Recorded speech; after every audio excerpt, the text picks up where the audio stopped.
You're listening to the Utah Checkdown podcast. And now your host, Josh Furlong.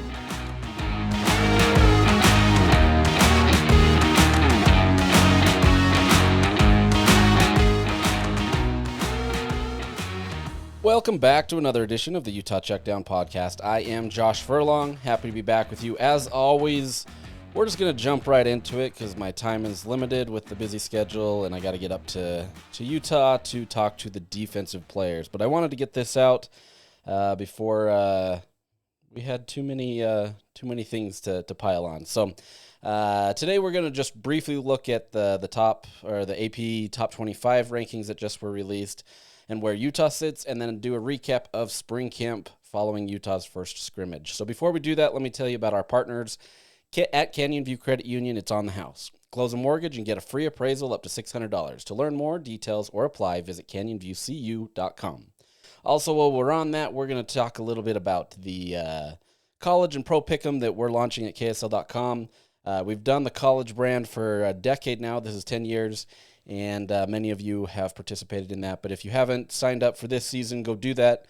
You can win weekly gift cards if you're in the top three, $100 gift card for the winner each week, and then a top prize at the end. We also do that for Pro Pick'em, so NFL Pick'em. That one, similar thing. Pick 5 games, get the closest score, win prizes. So you go to KSL.com. You can go sign up for those, and we'll get the season rolling. So with that, let's just jump right into it. On Monday, so yesterday, if you are listening to this on Tuesday, the Associated Press released its consensus AP Top 25 preseason poll.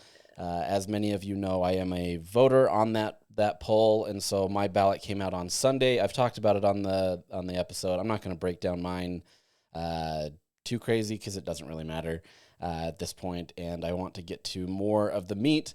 But the preseason poll came out, and I understand there's some hate for preseason polls. I get it, right? Like, it is what it is. But the reality is this is just a snapshot in time, right? Like, there's nothing binding to this. There's nothing about this that sets teams up for better success if you're ranked in the preseason top 25. It's really just a snapshot in time and where, voters, sports writers, around the country view programs, right? There's many programs in the top 25 that will fall out. Utah was actually in the top 25 last year in the preseason, ranked fairly high, and clearly missed out significantly. So there's a lot of teams. Florida State last year, for example, was highly ranked and then went 2-10. So it's not indicative of anything. I know some people think that, because you put this team at number 1, that means that they're going to be there forever. Like, it doesn't matter. And I understand some people want it as, after 4 weeks, check it in. Once again, this is just a perception, and it all shakes out in the end. You can hate polls. I know that they're flawed in many respects, but at the same time, it's just a snapshot in time. So with that being said, the preseason poll comes out. These are the quote-unquote official rankings for the season until the college football playoff rankings are released. And so that's just kind of what we're going to go with. And so as part of that, Texas comes in at number 1 this year. A lot of optimism with Arch Manning and what Texas is able to do. So really curious to see what happens there. Beyond that, in the top 10 is Penn State, Ohio State, Clemson, and Georgia, and then Notre Dame, Oregon, Alabama, LSU, and Miami. Obviously, that is pretty heavily Big Ten, SEC, but for good reason. These are majority of the top teams. I don't think many people are going to argue with that, regardless of preseason or not. Most of these teams are the best teams in the country. And so you can be frustrated with the Big Ten and the SEC and kind of their dominance in the sport, but they're the ones that win the college football championships by and large. So until a team from the ACC or the Big 12 or some other program in the group of 6 decide to win a championship, that's just the nature of what it's going to be. So that's the ever-long fight to be able to gain supremacy in college football. So don't really see too much craziness in that top 10, but obviously very, very weighted towards those 2 conferences as expected.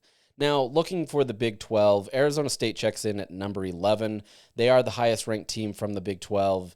Not really a surprise. They returned a ton of their roster from last season when they won the Big 12 championship. And until proven otherwise, this is a team that is going to be the favorite, right? I've mentioned that I think Arizona State's going to take a step back. I just kind of get that vibe. But there's nothing to say that they couldn't replicate last season's success and continue this year. So until proven otherwise, they're going to be the top dog in the Big 12.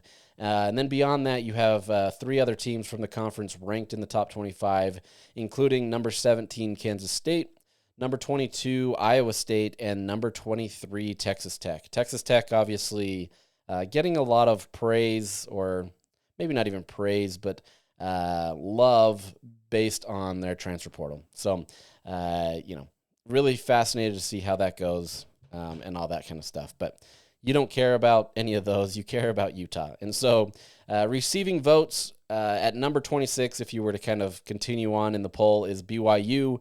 They were 36 points away from number 25, eclipsing Boise State. So it was a close race. So you've got a team that is close, and then Utah was just barely after them at 27. So Utah actually had more consistent votes inside the top 25, but BYU had some higher voters. I think some people were putting a lot of stock into last season's success, and so BYU is ahead of Utah right now. Either way, both programs are getting respected. They're not in the top 25, which to me indicates that they have a lot of love and expectations for these programs, but at the same time, there's still more to be determined, right? Even if you snuck in at 25, I don't know that changes anything other than just saying you're a preseason top 25. So, it is what it is. Others receiving vote is TCU and Colorado. So that's, quite a bit of teams, 9 teams that are being considered from the Big 12, that are in the mix for a Big 12 title. There could be other teams in there, but I think general consensus is that those teams are the ones competing for a conference title. So really fascinated to see how that goes. The real battle here is the Big 12 versus the ACC. Right now, the ACC is being respected a little bit more in terms of kind of their top teams. And I don't know that I would disagree right now. I think the ACC has a few more, I wouldn't even call them elite teams. You could kind of lump Clemson into that right now. But you have teams that are more of the higher tier as opposed to the Big 12 where there's a jumbled mess right now. So we'll see what happens there. But trying to move this podcast along, we're going to continue on there. I apologize for this short episode. Maybe it'll be better. Maybe you'll like these ones better. I don't know. But, it is the nature of trying to get these things in before I have to do the other parts of my job. Over the weekend, whatever the days run together at this point, Utah named its captains. This is player chosen, right? This isn't the coaches naming the captains. This is the entire team voting upon captains and basically saying these are the guys that we trust to lead us. And traditionally speaking, they pick 2 players from the offense, 2 players from the defense. Occasionally, you'll get a special teams guy in there, and it's really just kind of the vibe of the team, right? And so this year, the 4 captains include Spencer Fano and Jaron Kump, 2 guys on the offensive side that are obviously on a heralded offensive line. I think that says a ton about kind of what this offensive line means to the program, to that side of the ball, especially with Spencer Fano getting all the praise that he's getting. But then Jaron Kump, a guy that has been in the program forever, just getting the love and respect of his peers, right? I think that shows... that's a great sign. Many will look at it and say Devin Dampier wasn't labeled a captain. He's on the leadership team. I don't know that matters in this instance, and I think this is actually the right way to go. There's no doubt that Devin Dampier is a leader, and I don't doubt that the players want him to kind of be that captain. But I think looking at the trajectory and kind of the vibe of this team, that offensive line is the engine that makes this go. So I think this is a smart move by the players. These are guys that are passionate. They are the guys that are essentially what's going to make everything work. And, they can be effective together. Now, on the defensive side of the ball, it's Lander Barton and Logan Fano, 2 proven guys that obviously have a ton of experience. Both, have been coming off of injuries, and so last year wasn't up to the expectations that either one of them have. But, good things to come from these 2. for this next year, if you believe that they're fully healthy and kind of the conversations that have been had. So really, really smart move there as well. The really kind of cool thing for Utah here is that all 4 of these are from Utah. I don't know of a time, and look, I haven't had time to do the research. My last couple days have been really packed.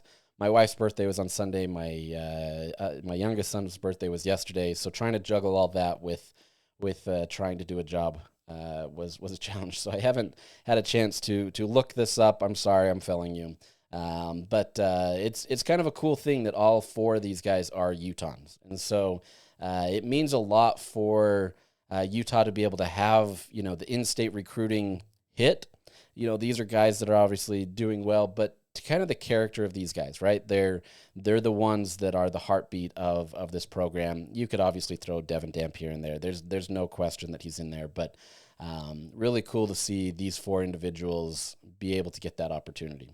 Let's jump into Camp Kyle updates. So we had media sessions last Wednesday and Thursday ahead of the scrimmage.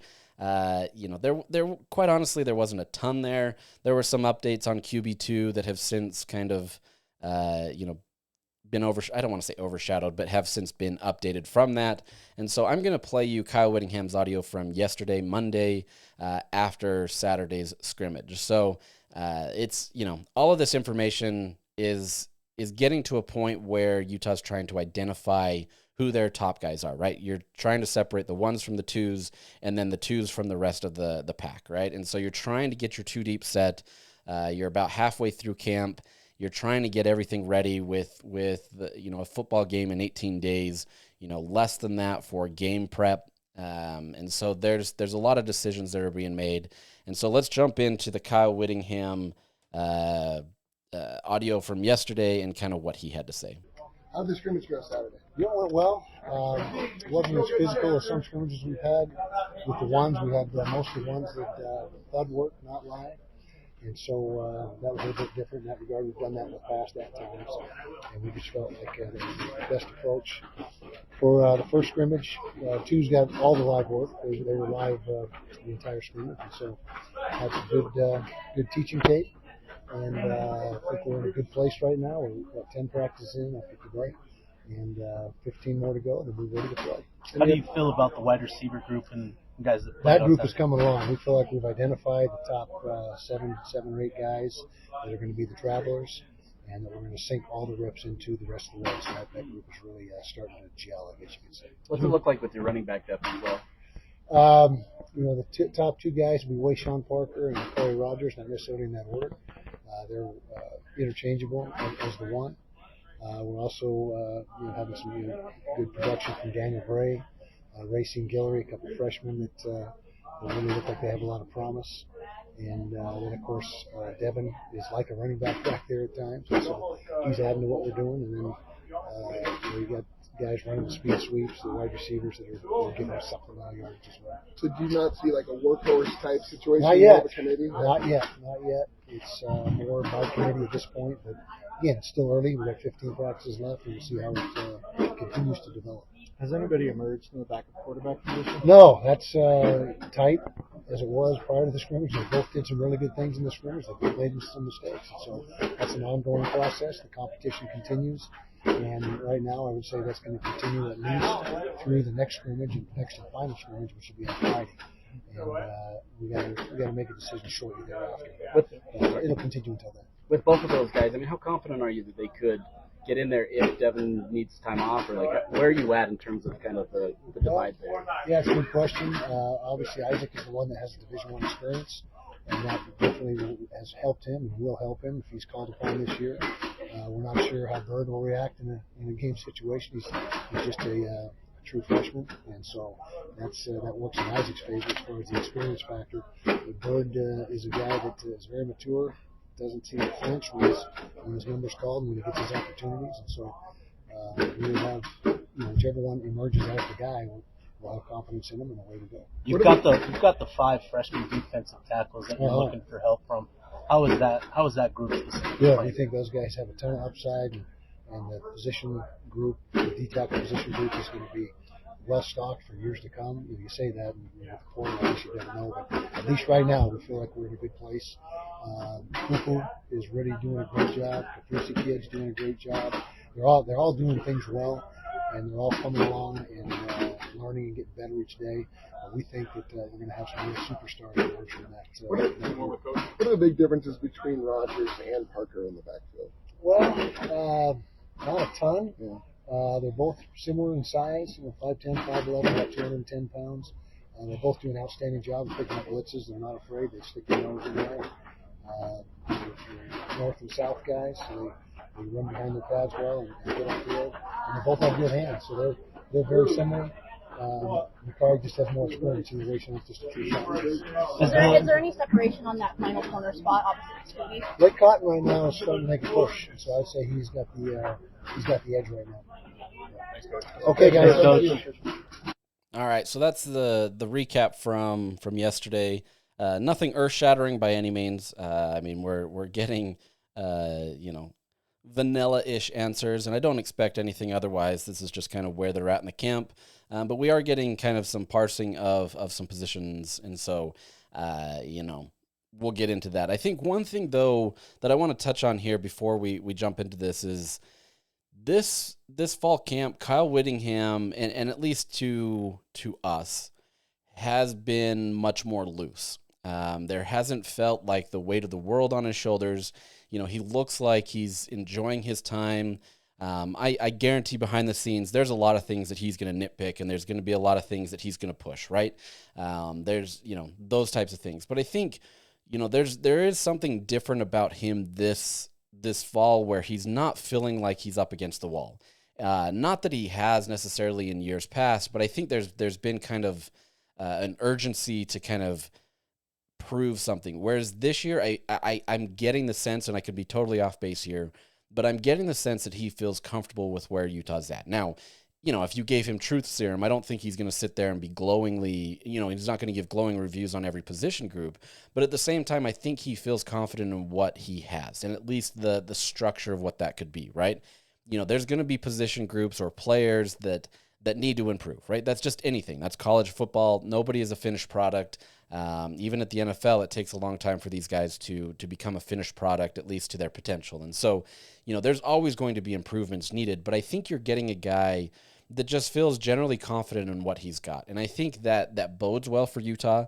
I think as it gets closer to the games, you're going to see a little bit more of that tense, that focused look on Kyle's face. But it this late into camp, not that it's that late, but, a full 10-ish days into camp, he's been much more relaxed, and it's funny to say forthcoming because he doesn't really give that many open answers, but I think he's been much more open to kind of some of that conversation. There still isn't a ton to get from it, but I think you're seeing a guy that has been a little bit more loose. So what that means, I don't know. That's just kind of my general vibe pickup of kind of how he's kind of approached fall right now. He's still going to continue to push and continue to make this team better, but I think he's seeing a lot from the players that are kind of pushing themselves as well. They're holding themselves accountable. They feel the momentum on their side to be able to get better, right? This isn't one of those things where he's trying to motivate them to get to a level where they need to be to kind of be better than last year. Now, there's always that. There's always going to be conversations about that, but I think you're getting a guy that is just it's been, I don't want to call it easier, but it seems like things are clicking right now. So that all, like I said, could come crashing down to earth if Utah is terrible this year. But I think as it stands right now, coming into camp, there's a comfortability. I don't know. Is that even a word? A comfortable nature of where he's at given this point in camp. So as part of that, as he said, the scrimmage on Saturday, it wasn't as physical as they sometimes do. I think they're learning a little bit of how physical they need to be. I also think that they don't need to fully be that physical. They know who their guys are in a lot of respects. Outside of maybe your running backs and trying to see how they handle things, there doesn't seem to be a full need to kind of get that physicality in there. But as you may remember from a podcast either 1 or 2 times ago, Morgan Scally talking about kind of what they learned from the physical nature of fall camps. Excuse me. If you're not physical enough, sometimes you come out flat and you kind of get beat up, right? If you come out too physical, you might have too many banged up guys, and so there's a challenge there. So I think Utah is trying to do its best to judge and balance a lot of that stuff, and I think this is kind of their right approach. He said for the most part it was thud work for the ones. That's not full tackles essentially. That's guys being physical but not full force tackle to the ground, that kind of stuff. So you're trying to preserve your ones. I think a lot of them, especially offensive line, they're proven, and so there's no need to be able to kind of lose a season or get early injuries because of something stupid at a scrimmage. So for the most part, this is mostly twos that are working. They're trying to get that acclimation period to go better, trying to make sure that they have those depth guys working. Maybe there's some guys still pushing for the first starter roles, but for the most part, it's trying to identify your depth. And so, as you said, they're in a good place. They still have some improvement they need to make, but they've got the good things going on right now. So as it stands to wide receivers, this paired with last week where he said that the wide receivers have taken a big stride. They've been able to improve and grow. I think we're starting to see where Utah is identifying their players. He said in there that he's identified their travel squad, which is generally about 7 to 8 guys. There could be more, there could be less, but you're getting kind of the idea of what that rotation would be. Now, he doesn't specify who those players would be. My guess, based on kind of the players that I've talked to, the people that I've talked to, and just kind of general consensus vibes, is Tobias Merriweather, Larry Simmons, Whitmore, Zipperer, Davis, Calderella, Stevenson, Johnson, maybe Carvalho. Those are those guys that are probably in that mix. That's 9 players, and so somebody's got to fall off there. But I think you want to be able to have Merriweather, Simmons, and Whitmore kind of as your guys. Ryan Davis has obviously been a guy that understands the system coming from New Mexico. Dadrian Zipperer is a guy that has made a lot of progress in spring and fall as one of the only returning guys, and so you're hoping to get some success there. Luca Calderella has obviously been a guy that has had some success and then falls off and some success, and so curious to see what goes there. Nate Johnson is listed as a wide receiver, but really fascinated to see how they utilize him. So, I think you're starting to see that. They obviously have to produce. Talking to Devin Dampier yesterday, he highlighted Simmons as a guy that really stood out in the scrimmage portion. One day you'll get Simmons, one day you'll get Merriweather, another day you'll get J.J. Buchanan, who I didn't put on there, but he's a tight end. So I'm not putting the wide receivers, I'm not putting them in there, but you're getting a bunch of these guys that are kind of getting their chance. And so I think that bodes well for Utah to at least have a competent wide receiver room. We'll see what happens come August 30th, but I think they're in a good spot. The biggest change, and I wrote about this, the biggest news, I would say, coming from this, I wrote about it this morning, so if you have a chance to read about it there, you can go check it out at KSL.com, is Kyle saying that Wayshawn Parker and Nakari Rogers are interchangeable at RB1. Now, some people can take that one way or the other, right? You could say, that means that, Utah doesn't have a bona fide, quote-unquote, workhorse running back. Kyle even said as much in the sense that he doesn't have that guy right now. Some of that can be used as motivation to get Wayshawn, pushing even more. I view it as more of kind of an equalization of these two, where Rodgers is really kind of exploding in this system. He comes from New Mexico where he understands the system, and he also has a much better offensive line. And so now you've got two players that are, at least as it stands right now, on more of an equal plane, right? I think the upside is with Wayshawn Parker, right? I think the ceiling there is with him. He's just got a ton of talent, a lot of opportunities, but he's still young. As a freshman last year, he rushed for 700 yards, but he was a freshman, right? And so it's now pushing him to that next level to be even better. He obviously has goals to be a 1,000-yard rusher, 1,500-yard rusher, but he's going to probably split a lot of those carries with Rodgers. And if done effectively, can actually be a really great opportunity for Utah to not have that drop-off. in the article that I posted yesterday, or this morning, Utah's run game was awful. It was Mekhi Bernard. He had 1,000 yards, and then there was nothing. The next closest had something like 138 yards. It was in the hundreds. It was a massive drop-off. So regardless of what happens here, whether it's by a committee design like Kyle said, or it's just two guys that are kind of at a similar plane, that's a good thing in the sense that you have two guys that can kind of keep that engine churning. If, Wayshawn Parker is your guy, let's say, and he needs a breather or he gets injured, the hope is that N'Keary Rodgers is going to be right there, lockstep in essentially production. And if you can get both of those guys in that similar vein, that's a great thing. He also mentioned freshman Daniel Bray, Racine Guillory. Racine, once again, still he's a freshman who is young. He's 17. He should have been playing his senior season this year, but reclassified. So I mean, there's still a lot there. But if he's popping off and doing well, that bodes well for Utah, right? Daniel Bray, we've talked about. He's going to get some touches. Guys that weren't mentioned, Devin Green and Bryce Duke, two guys that obviously can have an impact as well. It's curious the selection that Kyle brings in at times, but. There's a lot here, and I think on paper it's a much better situation than what Utah had last year. So regardless of if it's a running back by committee or a workhorse, 1A, 1B, whatever the situation here is, I think Utah is in a good spot. And I'm not just trying to be optimistic for optimism's sake. I think Utah really is just in a good spot. I think you've got two guys that are performing at a high level and, they're pushing each other. And I think you need that. If done correctly, you can still play both of these guys, especially in an offense that wants to run the ball and do it well. As I mentioned in my article, Penn State is doing that very well. You had two 1,000-yard rushers. If these two, don't get an ego trip or anything like that, I think you can have a great opportunity at hand where Utah can distribute the ball and do a lot of things, where you're not just keyed in on one guy. You have to respect a bunch of different guys, and so I think that's beneficial. And then there's that QB2 update. Going into the scrimmage, Kyle had talked about how these, Isaac Wilson and Bird Ficklin were kind of locked up together.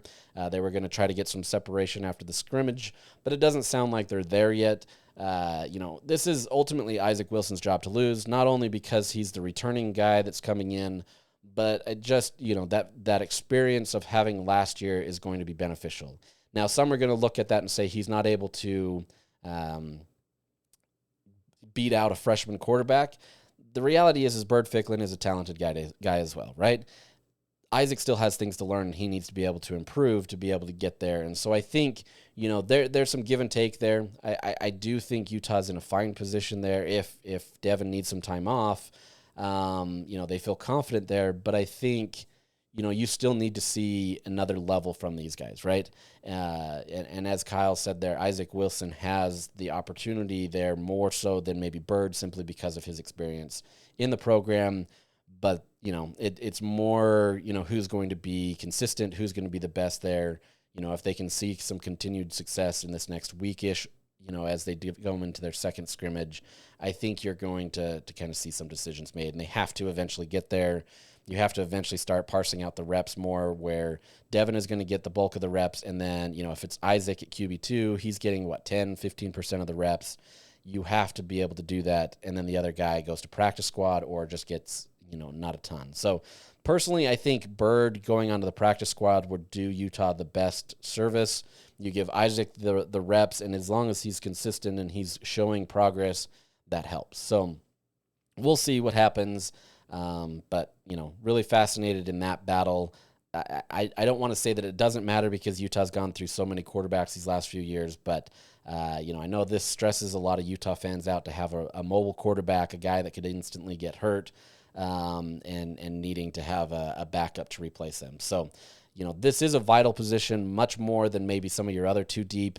Not that, other position groups don't matter, but I think as we saw last year, if you don't have a competent number two who understands the system, can execute it, to the levels or at least close to the levels as your number one, it changes things drastically.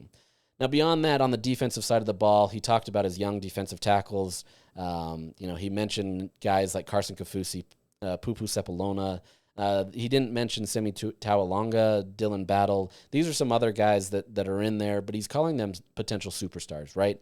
I don't think he sees them as superstars right now.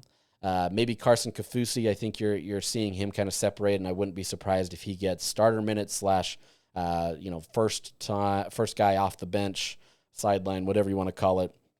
To be able to come in. But I think you're getting some guys that are doing well. They continue to prop up Pupu Sepulona. There's a ton of love for him, and so there's some opportunities there. So, I don't think they feel worried about this position group. They're young. There's going to be some things that they have to learn, but they're also going up against a top offensive line, so I think they feel confident there. And then lastly, Blake Cotton seems to be winning out at cornerback 1 opposite of Scooby Davis. But there's still going to be a battle there. This isn't settled by any means, but the reality is Sharif Shah uses a rotation system. You're going to get Smith Snowden in there, especially if Jackson Benny comes in at the nickel. You're going to have, other guys rotating in. This isn't going to be just a 2-man show. This is going to be something that has a lot of volatility, not even volatility in the negative connotation, but more just, utilizing a lot of the talents and being able to tackle teams that way. So I think Utah's in a good spot there. Blake Cotton has really come on strong. Don Saunders is another guy that's been in there. Rock Caldwell's another guy that's been talked about. And so I think Utah feels confident what they got there. So that's a very quick update. It's amazing how fast 30 minutes can go. But that's a quick update on Camp Kyle. We'll get more from the defensive players this week. But just coming up this week, we have a really fun podcast episode where I'm going to bring on two of maybe your favorite guys, and we're going to have some fun. I'm not gonna give it away right now, but I think it's going to be one that you're going to enjoy. So we'll release that later this week. And then on Saturday, for those that are interested, Mark Harlan and some of the officials at Utah Athletics are hosting a town hall to talk about kind of the house settlement, NIL, all the changes that have gone on. This is an opportunity for media and fans to be able to ask questions. And so, really curious to see what is going to be learned there. Obviously, there's been a lot of changes, and for those that are really fascinated about that, you can go be a part of that and ask some questions. So really curious to see how that goes, but that's kind of how this week is shaping up, and then we're getting closer to game week. So with that said, we're going to sign off so I can get up to Utah to get some more stuff. But I appreciate you tuning in. As I said, we're going to have a fun episode this week. I'll try to go maybe a little deeper in some stuff, but more so have some fun. And we'll get ready for some more updates as spring or fall camp goes on. So with that, signing off today, and I hope you have a great day, and we'll chat with you later. Bye.